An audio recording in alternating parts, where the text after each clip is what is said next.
Okie dokie. A podcast for those addicted to the study of Scripture. Welcome, fellow addicts. This is your safe place to OD.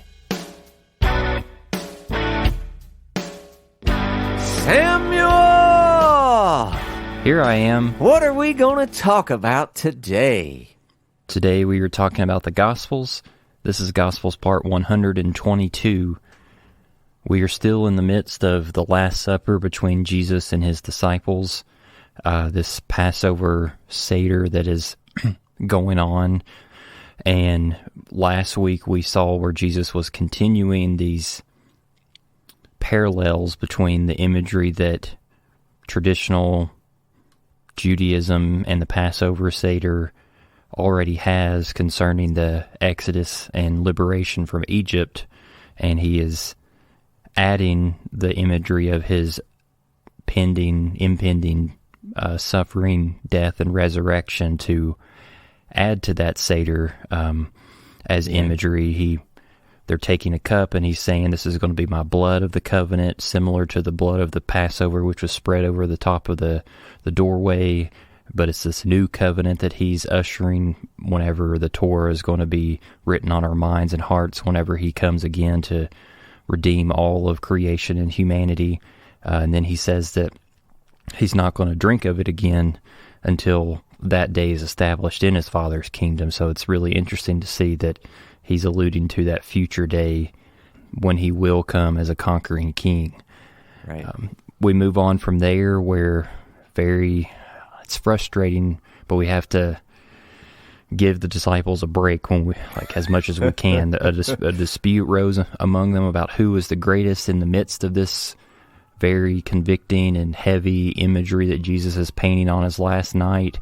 And classic Jesus responding with grace and sympathy and gentleness just reaffirms them and reassures them, continue to do what you've been doing all this time, staying with me, prioritizing my attributes with this gospel of a new king and a new kingdom. And if you continue in that, there's going to be a day where you're going to be assigned thrones to be able to judge the 12 tribes of Israel in that future kingdom. So turns out to be a encouraging bit for the disciples rather than a scolding from Jesus.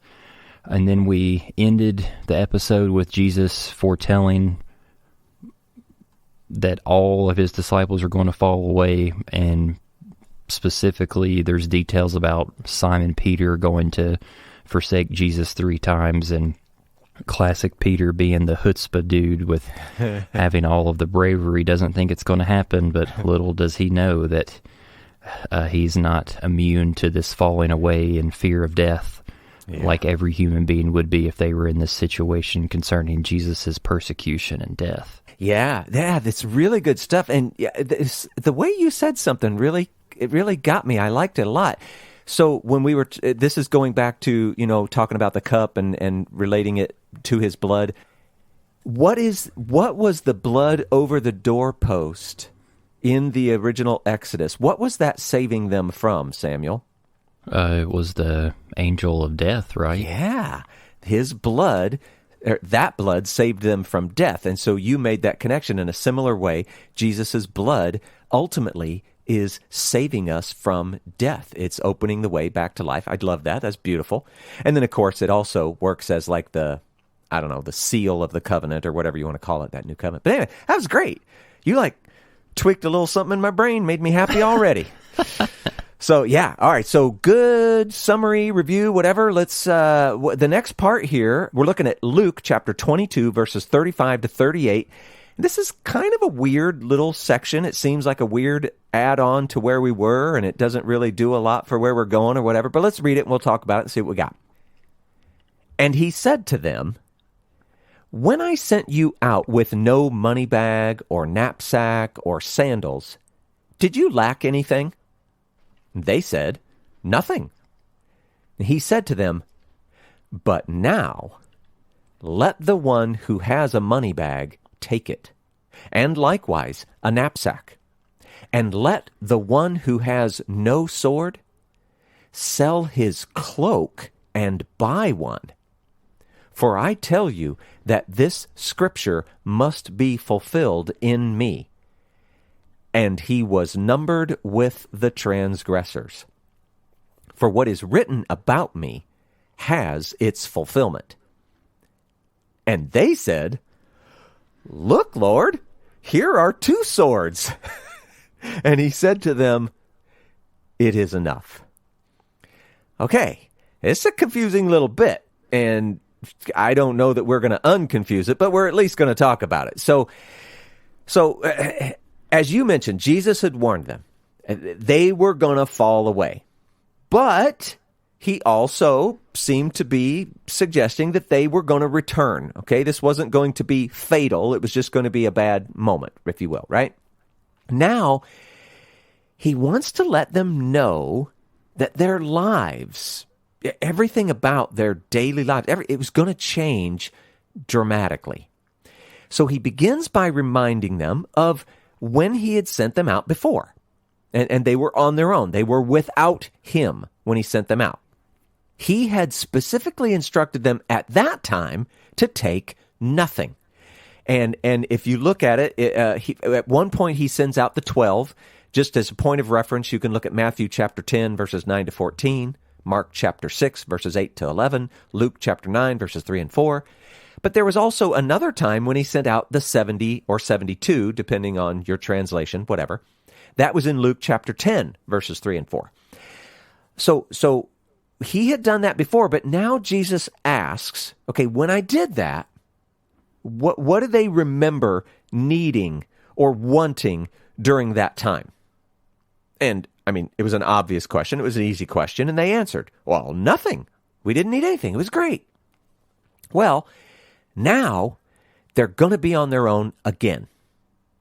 Except now it's more permanently. And I'm talking about his physical presence, okay? I know we could talk about other things, but he's not going to be with them anymore. And Jesus' instructions this time are very, very different. He's now saying, hey, if you got a money bag, you got to keep it with you. If you've got a knapsack, you got to keep that with you. And so what are we talking about here with a knapsack? It's maybe, some people call it a beggar's bag, or today I think I've heard the term bug-out bag, stuff like that. It's the most basic stuff that you need for survival kind of thing, whatever. But then he adds, as if that wasn't surprising enough, he adds something even more. If you don't have a sword, you know what? You ought to sell even your own clothing off your back just to get one. What? That's crazy. So now, and you can see, if we can kind of think about all the parables that we've talked about most recently in those stories, you can actually see in this more of that general idea that, you know what, they need to be ready. They need to be prepared. They need to be watching. They need to be awake, even to the point of being ready to defend themselves. Wow, this is such a different story from everything that we've seen these past few years. It's going to be quite a departure from, I would say, what they've grown accustomed to, hanging around with him. Now, we're going to talk more about the swords here in a moment, but I want to address some other things first. So Jesus is warning them, again, of what is coming, and he references Isaiah chapter 53, verse 12. Now, he is, again, pointing to the suffering servant, right? So in Isaiah, you've got this idea of the servant of the Lord. That's a big section of Isaiah. And then you also have, and it depends on whether you thought they were the same person or not, but we think they are now. You see him becoming this suffering servant. Okay, so in and around Isaiah 53, you see that. Jesus sees himself as the servant of the Lord and as this suffering servant. He is telling them that those scriptures, those prophecies from Isaiah are being fulfilled in him right before their very eyes. And so, if that's true, if Jesus is a transgressor, or he's being seen as a transgressor, as it's prophesied, well then they are going to be seen that way as well. It's kind of a guilt by association kind of a thing, right? It just kind of makes sense. Now, the weird thing is that they appear, I don't know, a bit dull-minded, as Jesus is talking about this, or maybe that's unfair. Maybe they just are focusing on one particular bit. But they get to the end of it, Jesus is saying this really important stuff, and their response is, hey, look, we've got 2 swords. Now, I don't know where they came from. I don't know if they brought them with them, or when they said that this room was furnished, that it had a couple swords hanging on the wall.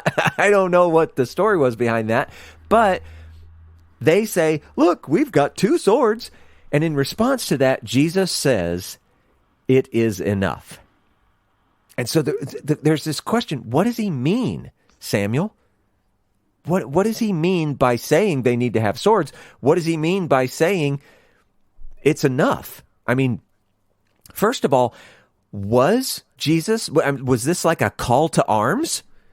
That doesn't seem to fit the story.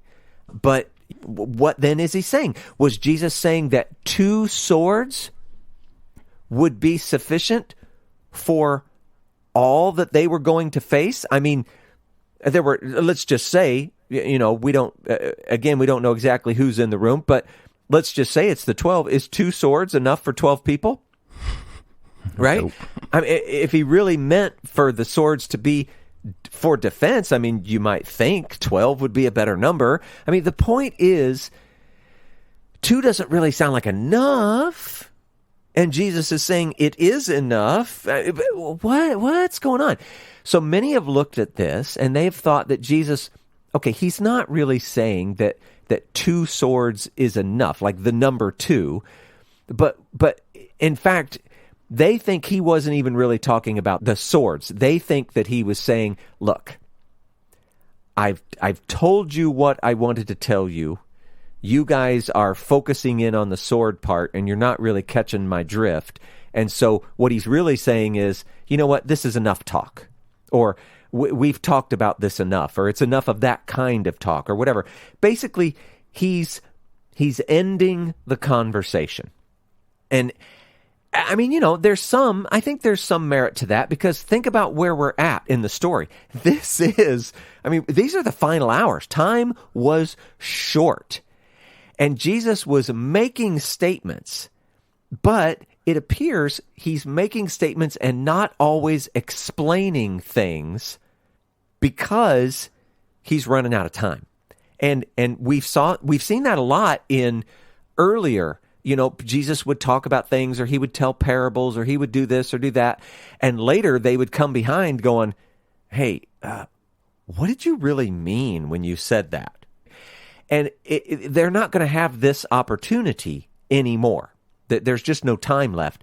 And so, I don't know. It's difficult to say. He knew, this much I think we can say, he knew that they would have help to understand a whole bunch more later when the Holy Spirit came.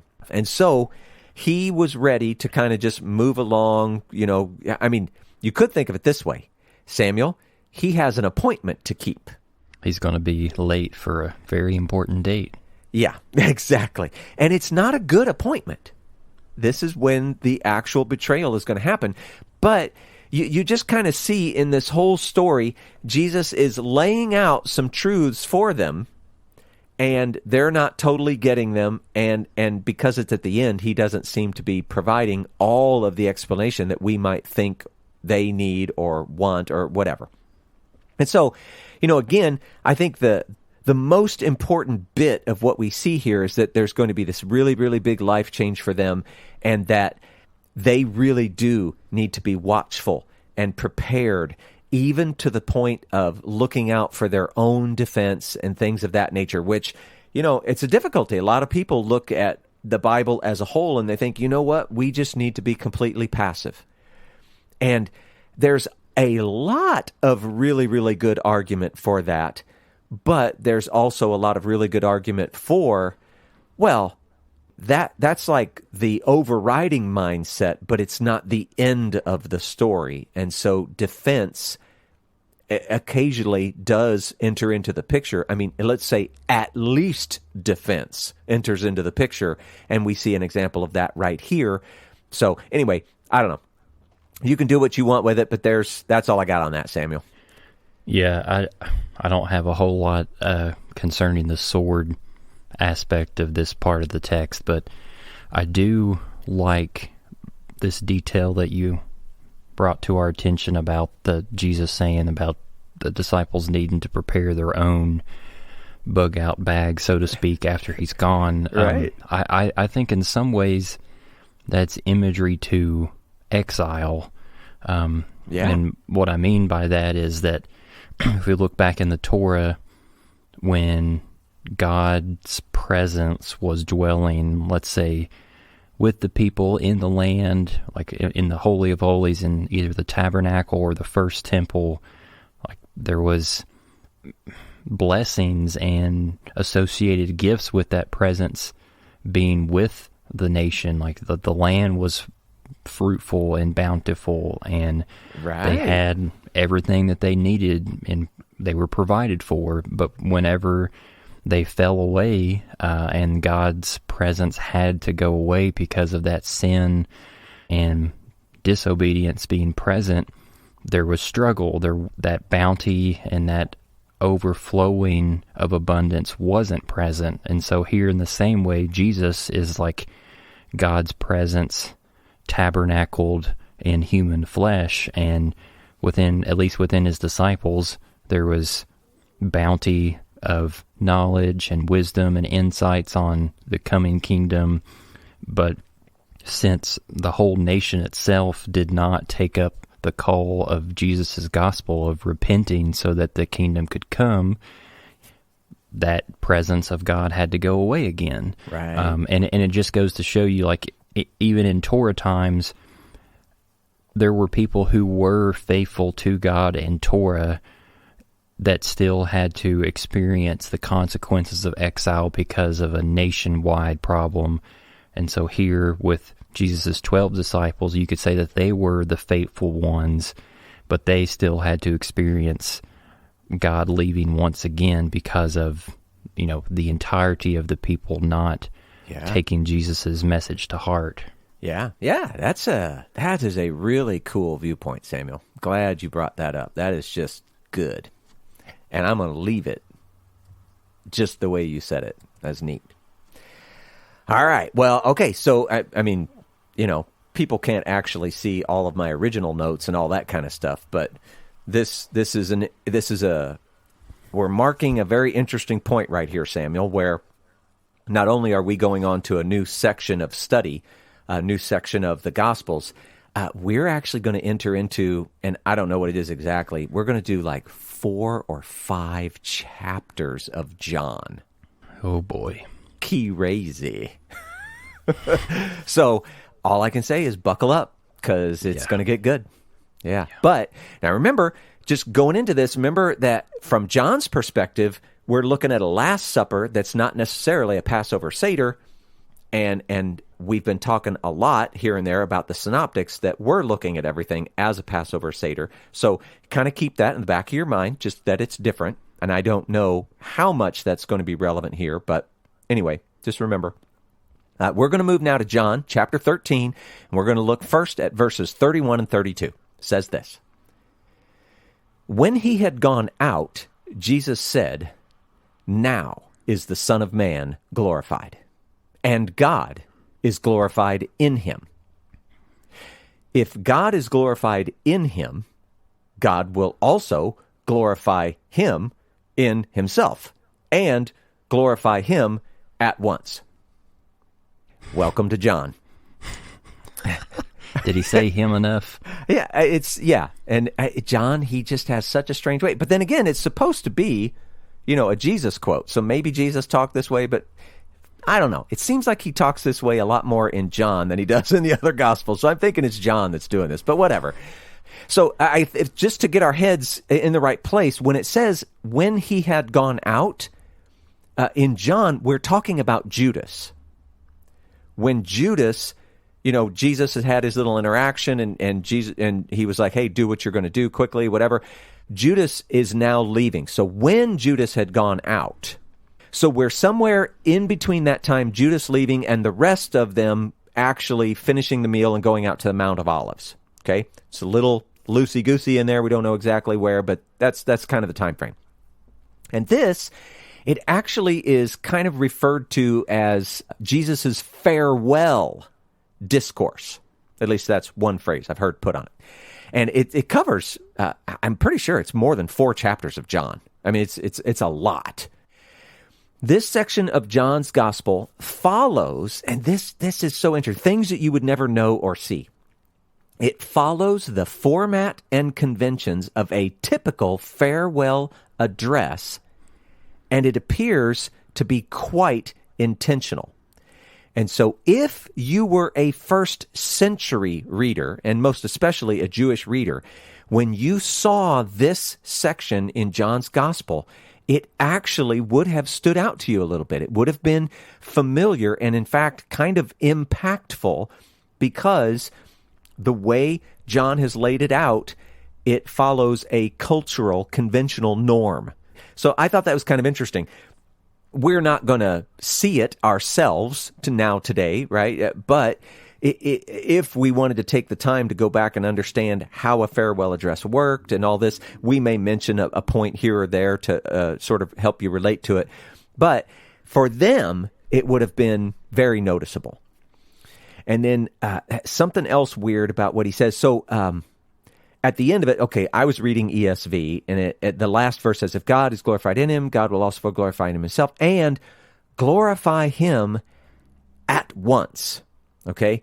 Now, when you hear that phrase at once, it could mean something along the lines of at the same time, or it could mean something along the lines of immediately, right? Slightly different versions there. And I don't know, you could probably see how either one might work here, but it could also mean, and this is the weird part, if I can't remember exactly how this worked, but another potential meaning for the underlying Greek is upright or just. And the why I bring that up is that a lot of times when we're looking at the Greek in the New Testament, we try to make some connection back to, well, what would that have been in the Hebrew? We use the Septuagint as kind of a map for that. And if we were to look at the Greek under here and say, oh yeah, upright and just actually fits a little bit, it actually makes more sense when we connect it back to the Hebrew. And it would read something along the lines of also glorify him in himself, and he glorifies him in justice or in uprightness or something like that. It is God's righteousness or whatever. So it's very interesting, but just wanted to point that out because that phrase, it's odd in itself, but there's actually way more underneath the surface. Also, there's a chance here. There's a Hebrew euphemism for martyrdom, and it had to do with sanctifying the name. And so this idea of glorifying him in justice or glorifying him in righteousness or in uprightness or whatever, some scholars have looked at this and said, well, actually, he may be using a euphemism for martyrdom. Now, is it really? I don't know. Does it really matter? Well, I don't know. It's certainly not obvious, but it's an interesting connection. But what I'd like to do is actually take the entire section here, and I'd just like to bring it down into some more modern, plain English. Because, again, when you read John's, it sounds a little strange. So I would say it this way. The time has come, and God is going to glorify the Son of Man. Now, God himself will be glorified at the same time. Behold, the Son of Man glorifies God, and God glorifies the Son of Man. And glorifying him is God's righteousness. And what I mean by that is to say that God is being true to himself. He's being true to his own word, to his own ways. It is God's righteousness. So, whether you like that translation or not, I don't know. Doesn't really matter. It's not like you're going to be able to buy the book or anything. So there you go. Not yet, anyway. Yeah. I don't think there's ever going to be a Paul's English version or, something like that. It's not going to happen. PEV. So it's got a ring to it. That's right. The PEV. Go ahead. What do you got on this one, Samuel? I don't. I think you helped us out with the interpolation. Okay. Well, let's keep going, because at some point you are going to need to help me. So here we go. John chapter 13, verse 33 says this: "Little children, yet a little while I am with you. You will seek me, and just as I said to the Jews, so now I also say to you, where I am going, you cannot come." Wow. When he said that to the Jews, it didn't seem like it was a good thing. So what's going on here? Well, first of all, let's take note. He calls them little children. Now, I don't know. You could think that's a cut down, but it's not. I would say, a common form of speech between a teacher and his disciples. He was the father and they were his sons, or they were his children, or that kind of stuff. He calls them little children. So it's a term of endearment. And you might also think, remember when we talked about Jesus, in some of his teachings, he would refer to the little ones. And we talked about how, well, on one hand, it does appear that he's actually referring to small humans, young humans, children. But on the other hand, he seems to be referring to people who purposely, intentionally have lowered themselves, if you will, or maybe a better way to say it is they've elevated others. They have truly taken on humility, and they become like little ones, like children. So all of that, I think, is at play here. Little children. And humility is a vital part of walking in his image. So anyway, there's that little term of endearment there. And then Jesus states again that he's going away soon. And now, again, we know what's coming in the story. It's only a matter of hours now. But here's a little spoiler alert. He's also going to be around for, call it 40 days after his resurrection. So that's a big deal. And then he will ascend. So, then he's really, really going away, at least in the physical sense. Now, earlier, Jesus had told the chief priests and the Pharisees, and in John's lingo, the Jews, and that would be the Judean leaders, okay? He had said to them, where I am going, you cannot come. And you can go look at John chapter 7, verse 34, John chapter 8, verse 21. They wondered, at that time, they were like, well, what's he saying? Is he going to leave the land of Israel? Is he going out into the dispersion? That kind of thing? Or what's he going to do? Kill himself? We can't follow him there? Whatever. They were trying to figure out what he was talking about. But now he says the same thing to his disciples. And hopefully they didn't wonder quite as poorly as the Jewish leaders did, right? Hopefully they imagined something a little more heavenly, like he's going to go to be with his Father in heaven kind of stuff. That's why they can't follow, whatever. But this is supposed to be making things really clear for the disciples. Not only is he going to die, he is going away. Their entire lives, their entire being, if you will, had become following him. And they weren't going to be able to follow him anymore. This is a super big life change. And think about it, Samuel, think about all those journey parables. What was the idea? There was someone, he was like the master or a king or something, and he had to go away. And he was leaving everyone else behind without direct supervision. And the question was whether they were going to fulfill their master's desires or their own. Are they going to elevate their master's will above their own, or the opposite? And so this has all got to kind of be playing in their heads, because and also think about the fact that what's the overriding image that everybody had? Well, the Messiah is coming, conquering king. He's going to rule from Jerusalem. It's going to be great. And he's telling them, no, actually, I'm going to suffer. And not just suffer, I'm going to suffer and die. Oh, and by the way, in case you're thinking that that's somehow going to lead to me, immediately ruling here in Jerusalem, it's not. I'm going away. I'm going to be gone. You're going to be on your own, right? So they're very short verses, but there's a lot that's being stated here, and you just have to wonder, how much are they really hearing? What are they, what's really going on in their head? So anyway, there's that little bit, Samuel. Anything? Not really, other than maybe just a contextual question. I know last week at the end of our time together in the text, I think it was either, maybe it was in Matthew or Luke, it said that they had gone to the Mount of Olives and sung a hymn after the Passover Seder. They sung a hymn and then went out. Yep. Yeah.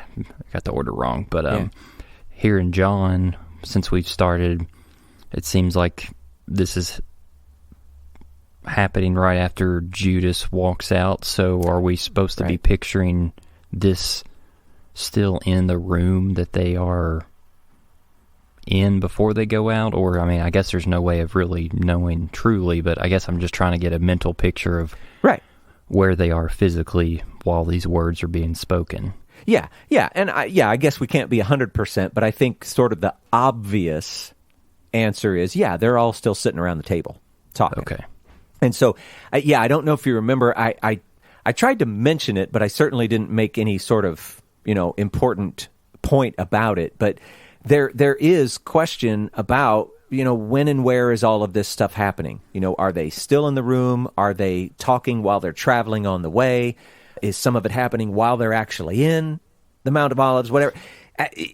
We don't know. But at this point, it does feel like, we walked through the synoptics and we kind of got a little bit ahead of John, and now we're moving a little bit backward in John to say, so anyway, before they actually went out for the Mount of Olives, they had this big conversation, right? But there's a little confusion there. Okay. And, that's a good image, though. Anything else? That's it. Okay. Well, let's keep going, because, it's getting good. John chapter 13, verses 34 and 35. A new commandment I give to you, that you love one another. Just as I have loved you, you also are to love one another. By this, all people will know that you are my disciples, if you have love for one another. Now, Samuel, this should remind you of a conversation you and I had in the last episode or two, right? Yep. What do you mean a new commandment? What do you mean adding to Torah? So let's go back. We'll talk about it again a little more. Samuel, why don't you read these? Deuteronomy chapter 4, verse 2. You shall not add to the word that I command you, nor take from it, that you may keep the commandments of the Lord your God that I command you. Okay, I don't know. Seems fairly clear. Okay, Deuteronomy 12:32 is another one. Samuel, read that. Everything that I command you, you shall be careful to do. You shall not add to it or take from it. Yeah, again. Boy, doesn't that seem clear?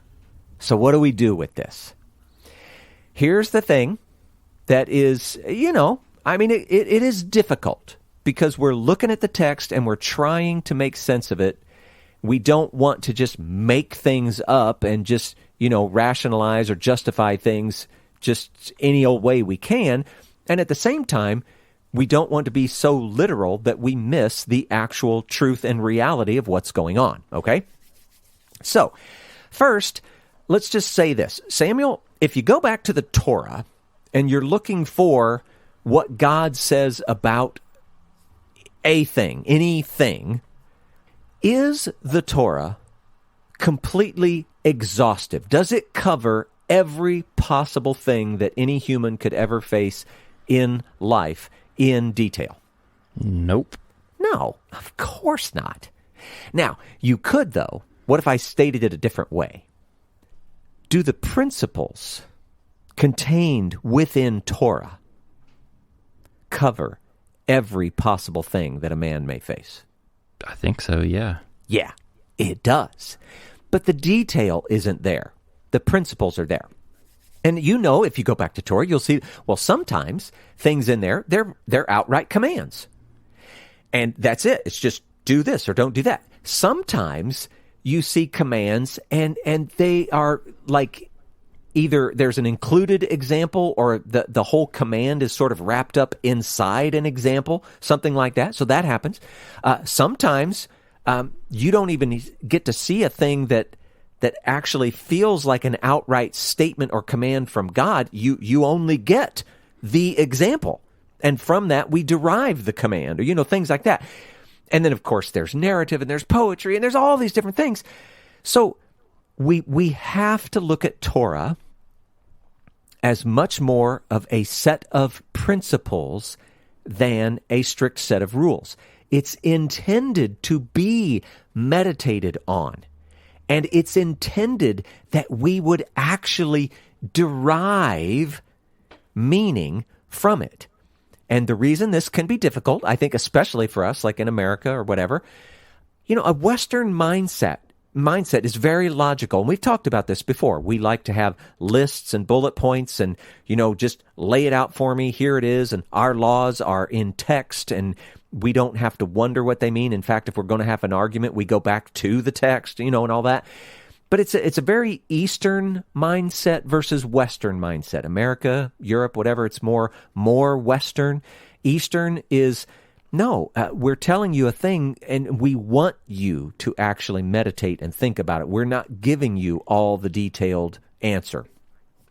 It was always expected that humans would work together to further clarify the intent and meaning of Torah. And that probably sounds weird to people. What are you saying? Can't humans mess it up? Sure, they can. But God actually ordained within Israel the judicial bodies for the purpose of judging life circumstances and applying Torah to them. That's where all of this so-called addition that the Jews have done across time, that's where it comes from. God meant for them to do that. Well, gee, doesn't that open the door for error? Yeah, it does. But I don't know what to tell you. That's the way it was intended. It's not my fault. God did that. And so in a similar way, we, as Gentiles who don't have a covenant obligation to the law, we still need to look into the law to understand justice and mercy and humility and forgiveness and charity and all of those things. So John himself, he writes a similar thing in his letters. And we're not going to read them all, but you could go, if you looked at like 1 John chapter 2, it's around like verses 7 and 8, or 1 John chapter 3, around verse 11, or 2 John verses 5 and 6, whatever. John actually speaks of a new command, but he says that it isn't really a new command. It's an old command, one that they've heard from the beginning. This whole idea of loving one another. And so what we would do, we've talked about this before, Samuel, Leviticus 19:18. You remember what that's about? Is it loving your neighbor as yourself? Exactly. Yeah, it's an old command, but it is also a new command. And all we're saying is that it goes further, or maybe we have a deeper understanding of it, or whatever. Well, it's because we have the greater example of Jesus actually living it out. And just as a side note, John sees perfect love toward God and perfect love toward man as keeping the commandments. And we're just going to say he's not wrong. Now, again, how we relate to it is always the interesting part of the story, but it's important that we understand the value of the Torah and the commandments. He's not wrong about that. And interesting side note, Samuel, I can't remember if we've ever talked about this before. There are some stories that relate that in John's final years, this is, John that wrote all this stuff, John became almost unrelatable. I mean, his disciples, they actually got irritated at him. His only response to almost anything and everything was, children, we just need to love one another. And it almost didn't matter what they were talking about. I mean, I'm going to make up a stupid, crazy example. This guy's squeezing the toothpaste wrong. What do I do, John? And he's like, children, just love one another. You know what I'm saying? Now you could probably imagine when you talk to a person and the only thing that ever comes out of their mouth is love one another. Okay, that could get old, and it could get old pretty quick.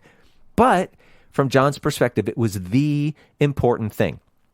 So another way to look at this is like, so this new command, I mean, if John is writing Jesus' words and he's saying, a new command I give to you, well, in a sense, the new command isn't the love one another part. I mean, we know that Leviticus 9:18, etc., that's an old command. But it does seem to suggest a narrower focus than Leviticus 19:18. Leviticus 19:18, throughout Judaism, has had a kind of a universal application. Love your neighbor, believe it or not, and I know there's a lot of Jewish history that would fly in the face of this, but if we're just talking about, when they really were trying to understand God's perspective, what did they say?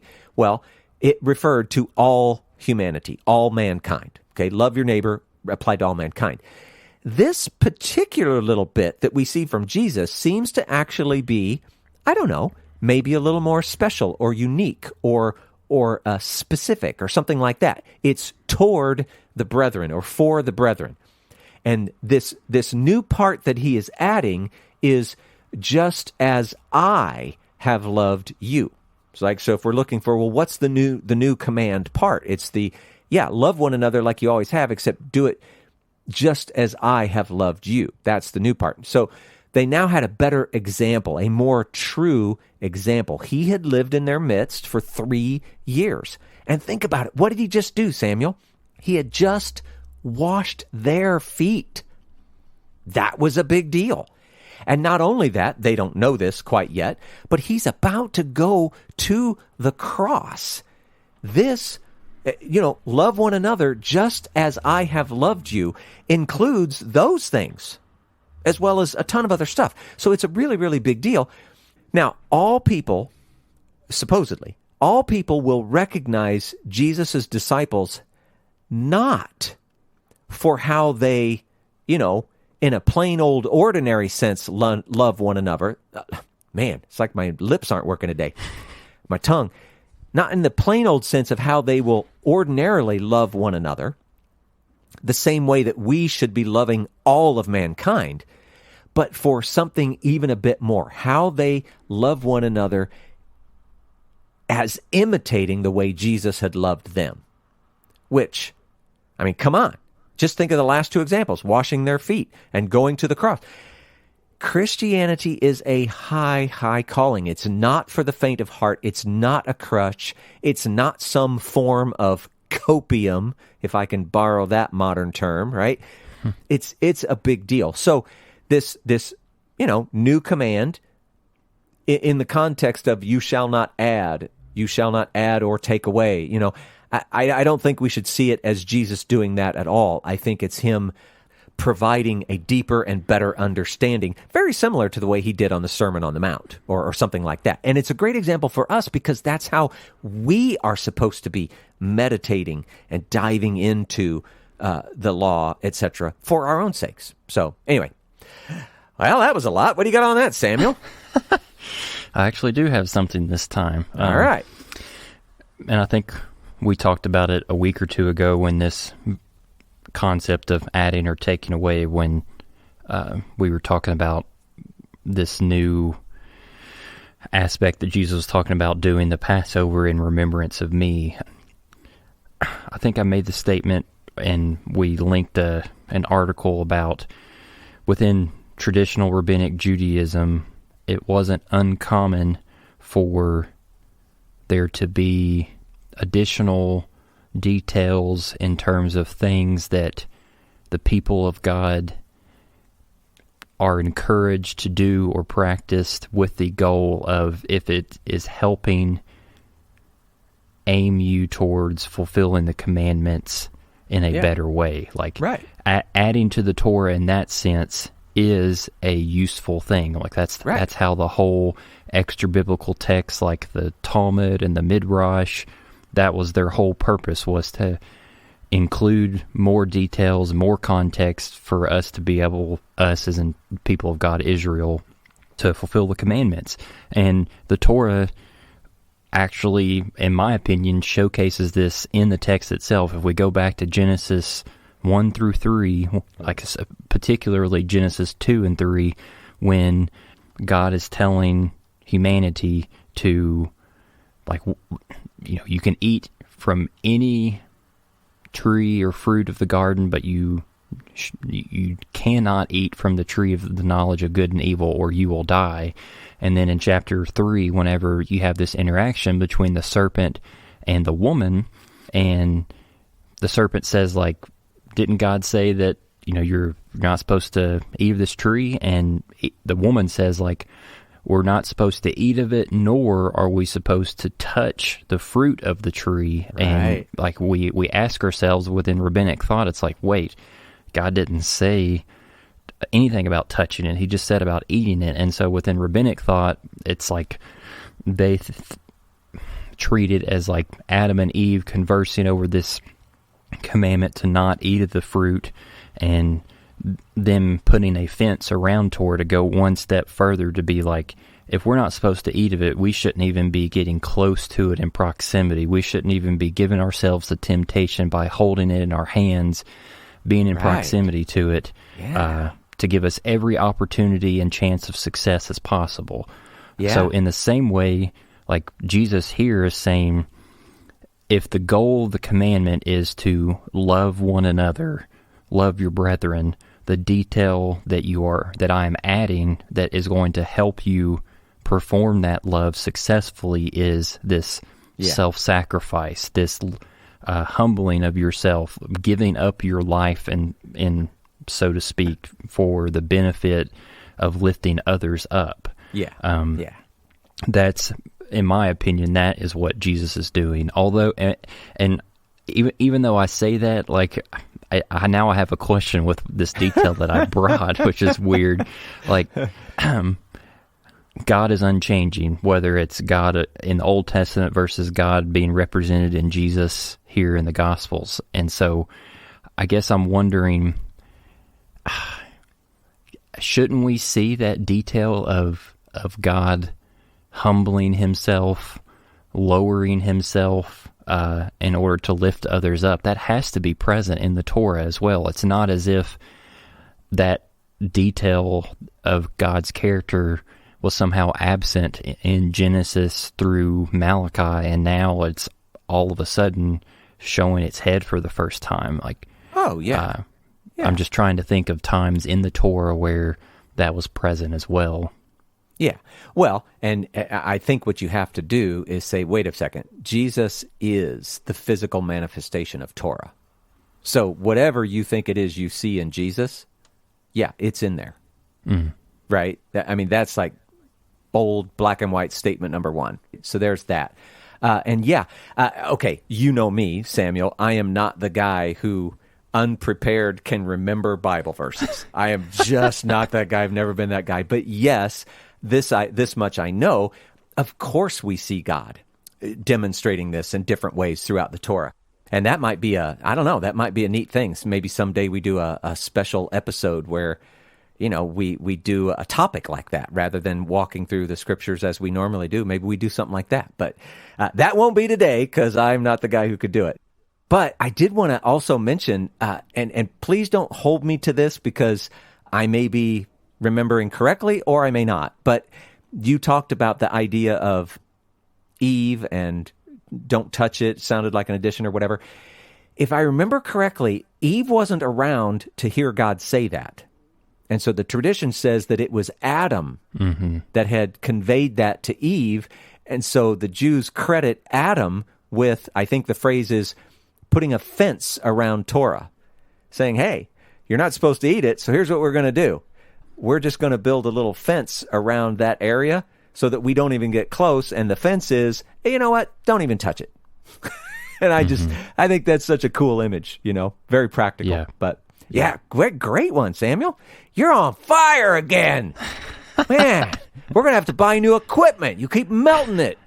It's because of the red hair. Yeah. All right. Anything else? No. All right. I think we can actually do this next little bit. So we're going to do one more. This is John chapter 13, verses 36 to 38. Simon Peter said to him, Lord, where are you going? And Jesus answered him, where I am going, you cannot follow me now, but you will follow afterward. And Peter said to him, Lord, why can I not follow you now? I will lay down my life for you. Jesus answered, will you lay down your life for me? Truly, truly, I say to you, the rooster will not crow till you have denied me 3 times. Okay, now, all of a sudden, you're probably going, hey, didn't we just talk about that? Yeah, we did. And it was difficult deciding whether to try to include that over there or over here. I decided to leave it separate just because of the flow and the context, whatever. But it's totally a repeat, at least the denial part. So, I don't know. It was just a little different here, so I thought for flow, we'd leave it. But let's get back to the real question of this part. Where are you going? It's a great question. Now, earlier, Jesus said, where I am going, you cannot come. Okay, it's just a few verses ago, verse 33, right? And in that instance, you might envision something like, well, I mean, Jesus is, he's going into God's throne room. Or maybe if you think of the book of Hebrews, Jesus is going to the heavenly tabernacle, something of that nature. And I don't know, we might think of that as some place that it's even considered special in heaven or in the heavenlies, right? Places that, I don't know, we may never actually see.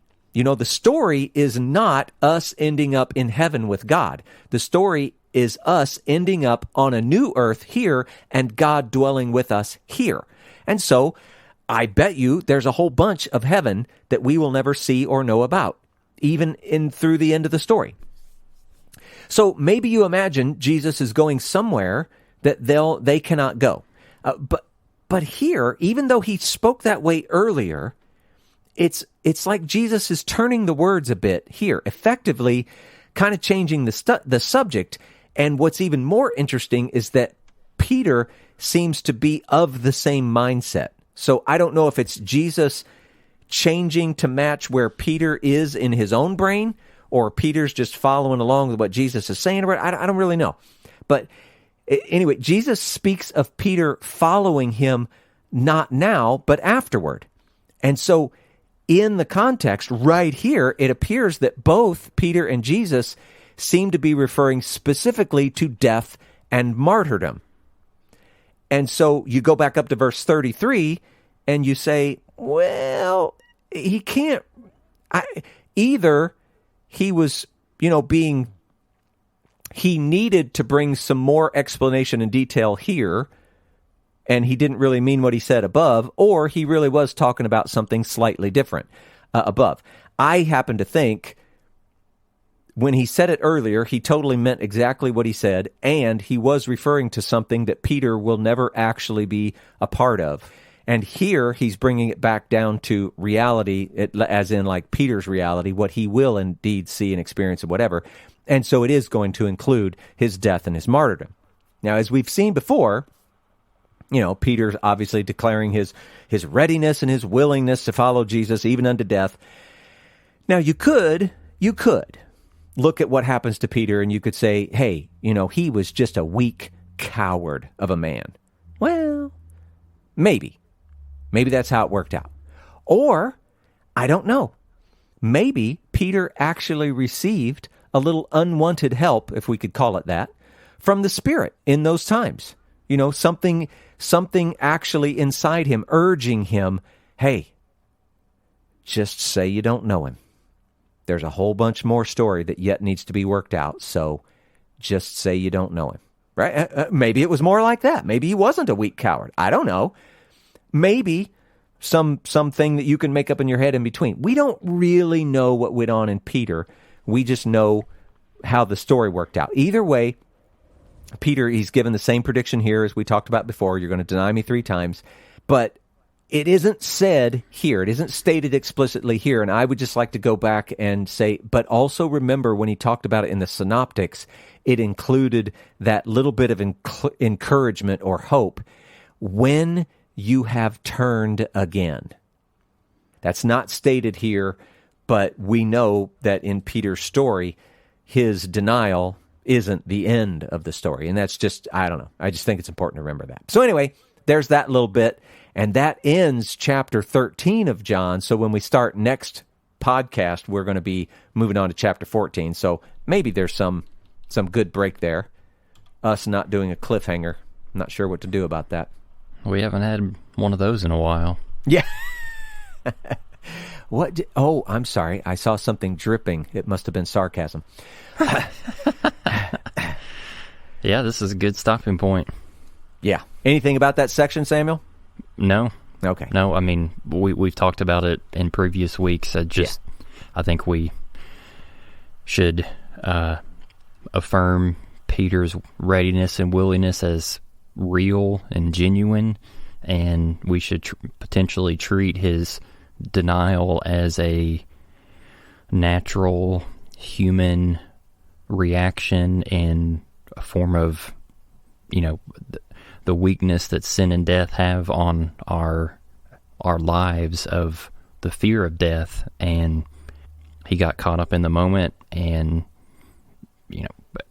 it takes a special person to be one of those zealot kind of followers that is just piously willing to hand over your life in death.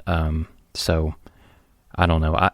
I don't struggle with Peter's failure in the scriptures as much as maybe some do. I try to give him more grace with being human, just like you and I and everyone else is.